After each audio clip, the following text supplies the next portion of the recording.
Good morning all of you students. నా పేరు ఎన్ జానకిరాములు, సాంఘిక శాస్త్ర ఉపాధ్యాయుని, యుఆర్ఎస్ ఆర్బిఎస్ నల్గొండ సాంఘిక శాస్త్ర ఉపాధ్యాయుని. ఈరోజు ఆన్లైన్ క్లాసులో అంతర్భాగంగా లెవెల్ 3 అంటే 8th class 9th class 8th క్లాస్లో 8వ తరగతిలో 2వ పాఠం వర్షాపాతం, నదులు, సముద్రాలు అనే పాఠాన్ని మనం చదువుకుందాం. మీరు చెప్పే పాఠాన్ని సిద్ధంగా వినండి, నోట్స్ రాసుకోండి. ఆ తర్వాత మీరు నోట్స్ రాసి నాకు వాట్సాప్ ద్వారా మీరు నా సెల్కి పంపారని నేను కోరుచున్నాను. వినండి.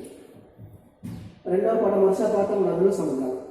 ఇక్కడ వర్షాపాతం, వర్షం ఎలా కురుస్తుంది, సముద్రంలో నీరు ఏ విధంగా చేరుతుంది, కుంటల్లో, చెరువుల్లో, కాలువల్లో, నదుల్లో నీరు ఏ విధంగా ప్రవహిస్తుంది అనే వాటిని మనం తెలుసుకుందాం.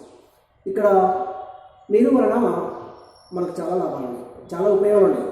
నీరు లేకపోతే, గాలి లేకపోతే, ఆహారం లేకపోతే మనం జీవించలేము. గాలి తర్వాత నీరు, ఈ రెండు చాలా ముఖ్యం. వీటితో పాటు ఆహారం కూడా ముఖ్యం. ఇక్కడ నీరు అనేది సూర్యుడు. ఇక్కడ సూర్యుడు అనేవాడు ఉష్ణకిరణాలు, సూర్యకిరణాలను మన భూమి మీదకి ప్రసరింపజేస్తుంది. ఆ సూర్యకిరణాల వలన వాతావరణంలో ఉష్ణోగ్రత ఉంటుంది. ఈ ఉష్ణోగ్రత వలన సముద్రాల్లో కానీ, కుంటల్లో కానీ, చెరువుల్లో కానీ, కాలువల్లో కానీ, నదుల్లో కానీ, సరస్సుల్లో కానీ నీరు ఆవిరై దుమ్ము, ధూళి కణాలతో కలిసి మేఘాల్లోకి వెళ్ళిపోయి ఆ మేఘాలు చల్లబడి వర్ష రూపంలో భూమిపై కురుస్తున్నాయి. ఈ విధంగా మనకు నీరు అనేది భూమి మీద పడుతుంది. ఆ నీరు అనేది మళ్ళీ సముద్రాల్లో, కుంటల్లో, చెరువుల్లో, కాలువల్లో, నదుల్లో ఉంటుంది. మళ్ళీ ఆ నీరు ఉష్ణోగ్రతకి ఆవిరై మేఘాలకు వెళ్ళిపోయి గాలి వలన, పవనాల వలన ఆ యొక్క మేఘాలు చల్లబడి మళ్ళీ వర్ష రూపంలో, నీటి బిందుల రూపంలో భూమి మీదకి కురవడం జరుగుతుంది. ఈ విధంగా ఆల్టర్నేటివ్గా ఈనాడు మనకు నీరు అనేది మన భూమి మీదకి రావడం జరుగుతుంది. ఇక్కడ సూర్యుడు, మేఘాలు, వర్షపాతం. ఇక్కడ సూర్యుడు అనేవాడు ఉష్ణోగ్రత. ఈ ఉష్ణోగ్రత వలన ఇక్కడ సూర్యుని యొక్క శక్తి, ఉష్ణోగ్రత వలన ఇక్కడ నీరు అనేది సముద్రాల్లో, కుంటల్లో, చెరువుల్లో ఇక్కడ నీరు ఆవిరై మేఘాలుగా ఏర్పడి దుమ్ము, ధూళి కణాలతో కలిసి మేఘాలుగా ఏర్పడి గాలి వలన ఇక్కడ గాలి వలన, పవనాల వలన చల్లబడి వర్షం అనేది నీటి బిందుల రూపంలో కురవడం జరుగుతుంది. ఈ విధంగా. ఇకపోతే ఇక్కడ మనకి వివిధ రూపాలు ఏంటంటే ఇక్కడ బాష్పీభవనం అంటే ఇక్కడ కుంటల్లో, చెరువుల్లో, నదుల్లో, కాలువల్లో చెరువుల్లో నీరు ఆవిరి కావడాన్ని బాష్పీభవనం అంటారు. ఇక్కడ నీరు వివిధ నీటి వనరుల్లో ఆవిరి కావడాన్ని బాష్పీభవనము అంటారు. ఇక ద్రవీభవనం అంటే నీరు ఆవిరైన తర్వాత నీరుగా కురవడాన్ని, ఆ నీటి ఆవిరి నీరుగా కురవడాన్ని మారడాన్ని ద్రవీభవనం అంటారు. ద్రవం అంటే నీరు, మళ్ళా నీరుగా పడడం ఇక్కడ ద్రవీభవనం. ఇక జలచక్రం అంటే కుంటల్లో, చెరువుల్లో, కాలువల్లో, సముద్రాల్లో, మహాసముద్రాల్లో, నదుల్లో నీరు ఆవిరై మేఘాల్లోకి వెళ్ళిపోయి మళ్ళా నీటి బిందుల రూపంలో వర్షం కురుస్తుంది. మళ్ళా ఆ వర్షం అనేది కుంటల్లో, చెరువుల్లో, కాలువల్లో, సముద్రాల్లో, మహాసముద్రాల్లో ఉండి మళ్ళా ఉష్ణమంటకి ఆవిరై మేఘాల్లోకి వెళ్ళిపోయి మళ్ళా చల్లబడి నీటి రూపంలో కురుస్తుంది. ఈ విధంగా ఆల్టర్నేటివ్ మార్పులు జరుగుతూ ఇక్కడ నీరు అనేది భూమి మీదకి వస్తుంది. కాబట్టి దీన్ని మనం జలచక్రం అంటాం. ఇక అవపాతం అంటే వివిధ రూపాల్లో గాలిలోని తేమ భూమి మీద పడడాన్ని అవపాతం అంటాం. వివిధ రూపాలంటే వడగళ్ళు, మంచు, వర్షము, తర్వాత ఆర్ద్రత, ఇలా వివిధ రూపాల్లో, రకరకాల రూపాల్లో ఇక్కడ భూమి మీద కురవడాన్ని అవపాతం అంటాం. వివిధ రూపాలను తెలుసు. వడగళ్ళు, తర్వాత ఆర్ద్రత, ఆ తర్వాత మంచు, వర్షము, నీటి బిందువులు, ఇలా రకరకాల రూపంలో కురుస్తుంది. తేమ, ఇలా దీన్ని అవపాతం అంటాం. ఇక ఆర్ద్రత అంటే వాతావరణంలో అదృశ్యంగా ఉండే, అంటే మనకు కనిపించదు, వాతావరణంలో అదృశ్యంగా ఉండే నీటి ఆవిరిని ఆర్ద్రత అంటాం. వాతావరణంలో అదృశ్యంగా ఉండే నీటి ఆవిరిని ఆర్ద్రత అంటాం. ఈ విధంగా గాలిలోని నీరు వివిధ రూపాల్లో మనకు కనిపిస్తుంది. ఇక్కడ బాష్పీభవన రూపంలో, ద్రవీభవన రూపంలో, జలచక్ర రూపంలో, అవపాత రూపంలో, ఆర్ద్రత రూపంలో రకరకాల రూపాలలో మనకు నీరు అనేది మనకు కనిపించడం జరుగుతుంది. ఈ నీరు అనేది ఇక్కడ వాతావరణ ఋతువుల బట్టి కురుస్తుంది. ఈ ఋతువులు ఏంటి? వర్షాపాతం కురిసే ఋతువులు ఇక్కడ 2 నైరుతి ఋతుపవనాలు, ఈశాన్య ఋతుపవనాలు. ఈ నైరుతి ఋతుపవనాలు ఇక్కడ మనకి అరేబియా సముద్రం నుండి బంగాళాఖాతానికి నైరుతి దిక్కుని అనుసరించి కురుస్తుంది కాబట్టి వీటి నైరుతి ఋతుపవనాలు అంట. ఈ నైరుతి ఋతుపవనాలు మన తెలంగాణలో కొన్ని ప్రాంతాలు, తర్వాత తక్కువ ప్రాంతాలు. ఇకపోతే కోస్తా ఆంధ్ర చూసినట్టయితే రాయలసీమ, ఉత్తర రాయలసీమ ఈ జిల్లాలు తప్ప, తర్వాత రాష్ట్రాలు చూసినట్టయితే తమిళనాడులో తప్ప మిగతా భాగాల్లో మొత్తం కూడా నైరుతి ఋతుపవనాల వలన వర్షాపాతం కురుస్తుంది.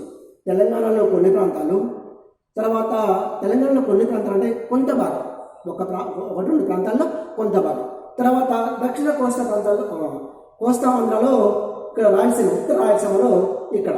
ఇకపోతే నెక్స్ట్ మన దేశం చూసినట్లయితే మన దేశంలో ఒక రాష్ట్రం తమిళనాడు రాష్ట్రం. ఈ రాష్ట్రాల్లో తప్ప మిగతా రాష్ట్రాల్లో మొత్తం కూడా నైరుతి ఋతుపవనాల వల్ల వర్షపాతం కురుస్తుంది. ఈ నైరుతి ఋతుపవనాలు కేరళలో జూన్ 1వ వారంలో అంటే జూన్ 5 తారీఖున మనకు నైరుతి ఋతుపవనాలు తాకుతున్నాయి. ఇకపోతే రెండవది ఈశాన్య ఋతుపవనాలు. ఈ ఈశాన్య ఋతుపవనాల్లో తమిళనాడులో ఈ ఈశాన్య ఋతుపవనాల వల్ల వర్షపాతం కురుస్తున్నాయి. మన రాయలసీమ చూసినట్లయితే ఇక్కడ కోస్తా ఆంధ్రలో రాయలసీమ, తర్వాత తెలంగాణలో 1-2 జిల్లాలు, ఆ తర్వాత మన యొక్క భారతదేశంలో తమిళనాడు రాష్ట్రంలో ఈ యొక్క ఈశాన్య ఋతుపవనాల వలన వర్షపాతాలు కురవడం జరుగుతుంది.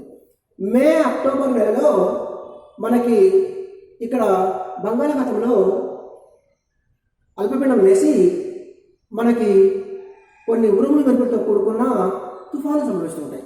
భారీ వర్షాలు, తుఫాన్లు. ఈ తుఫాన్ల వల్ల కొంత పంట నష్టం జరుగుతుంది, జన నష్టం జరుగుతుంది, ఆస్తి నష్టము సంభవిస్తుంది. కానీ ఎక్కువ ఏ నెలలో అంటే మే, అక్టోబర్ నెలలో. ఇక్కడ ఈ యొక్క ఈశాన్య ఋతుపవనాలు అక్టోబర్లో మొదలై డిసెంబర్లో అంతమవుతుంది. నైరుతి ఋతుపవనాలు జూన్లో మొదలై అక్టోబర్ లేదా సెప్టెంబర్ లాస్ట్ వారం లేదా అక్టోబర్లో అంతమవుతుంది. ఇక్కడ ఈశాన్య ఋతుపవనాల వల్ల మన భారతదేశంలో ఒక రాష్ట్రం తప్ప, కోస్తా ఆంధ్రలో రాయలసీమ తప్ప మిగతా జిల్లాల్లో, మిగతా రాష్ట్రాల్లో వర్షపాతాలు కురుస్తున్నాయి. ఇక ఈశాన్య ఋతుపవనాల వలన ఒక తమిళనాడు, తర్వాత రాయలసీమ జిల్లాలు తప్ప మిగతా భాగాల్లో మొత్తం కూడా ఇక్కడ ఈశాన్య ఋతుపవనాల వలన వర్షపాతాలు కురువు. ఒక తమిళనాడు కురుస్తున్నాయి ఈశాన్య ఋతుపవనాల వల్ల, తర్వాత కోస్తా ఆంధ్రలో, రాయలసీమలో కురుస్తున్నాయి. ఈ విధంగా నైరుతి ఋతుపవనాల వల్ల ఖరీఫ్ పంటలు పండుతున్నాయి, తర్వాత ఈశాన్య ఋతుపవనాల వల్ల రబీ పంటలు పండుతున్నాయి. అంటే ఇక్కడ నైరుతి ఋతుపవనాల ఆహార పంటలు, ఈశాన్య ఋతుపవనాల వాణిజ్య పంటలు ఎక్కువగా పండించడం జరుగుతుంది. ఈ విధంగా మనకి వర్షాపాతం ఏర్పడుతుంది. ఈ కురిసిన వర్షం నదుల్లో, సముద్రాల్లో నిలుస్తుంది. ఇక నదుల్లో ఉండే నీరు ప్రవహించుకుంటూ మనకి ప్రాజెక్టులుగా మనం ఏర్పాటు చేసుకొని వాటిని పంట పొలాలకి, మానవ జీవనానికి, పశుపక్షులకు ఉపయోగించుకోవడం జరుగుతుంది. ఇక సముద్రాలు, మహాసముద్రాల నీరు ఉప్పుగా ఉంటుంది. ఈ సముద్రాల గుండా, మహాసముద్రాల గుండా రవాణా చేయడానికి, తర్వాత బంగారము, ఖనిజాలు, తర్వాత మత్స్య సంపదని పెంచి పోషించడానికి ఇక్కడ సముద్రాల, మహాసముద్రాలు ఉపయోగపడుతున్నాయి. రవాణా మార్గాలు కూడా ఈ యొక్క సముద్రాల, మహాసముద్రాలు ఉపయోగపడడం జరుగుతుంది. ఈ విధంగా మనకి ఈ యొక్క వర్షాపాతము నదులు, సముద్రాలు అనేవి ఉపయోగపడడం జరుగుతూ ఉంటుంది. సముద్రాల నీరు, మహాసముద్రాల నీరు ఉప్పును కూడా మనం తయారు చేసుకోవడానికి ఉపయోగపడడం జరుగుతూ ఉంటుంది. ఈ విధంగా నీరు అనేది, నీటి వలన మనము అనేక జీవన కార్యక్రమాన్ని కొనసాగించుకోవడం జరుగుతుంది. తెలంగాణ చూసినట్టయితే తెలంగాణలో ఎక్కువ వర్షపాతం పడే ప్రాంతాలు ఖమ్మం, ఆదిలాబాద్. ఇక తక్కువ వర్షపాతం కురిసే ప్రాంతాలు మహబూబ్నగర్, జోగులాంబ. ఈ జిల్లాల్లో తక్కువ వర్షపాతం కురవడం జరుగుతుంది. తక్కువ వర్షపాతం వలన పంటలు బాగా పండవు, జనజీవనము స్తంభించిపోతుంది, మానవ జీవనానికి అంత అనుకూలంగా ఉండదు, పంటలు కూడా బాగా పండవు. ఎక్కువ వర్షపాతం వలన మనము పంటలు బాగా పండించుకోవచ్చు, మానవ జీవనం సాఫీగా కొనసాగుతుంది, అందరం కూడా సంతోషంగా, ఆనందంగా ఉండడానికి అవకాశం ఉంది. నీటి వలన ఈ విధంగా మనకి చాలా ఉపయోగాలు ఉన్నాయని మనం భావించవచ్చు. Okay, thank you.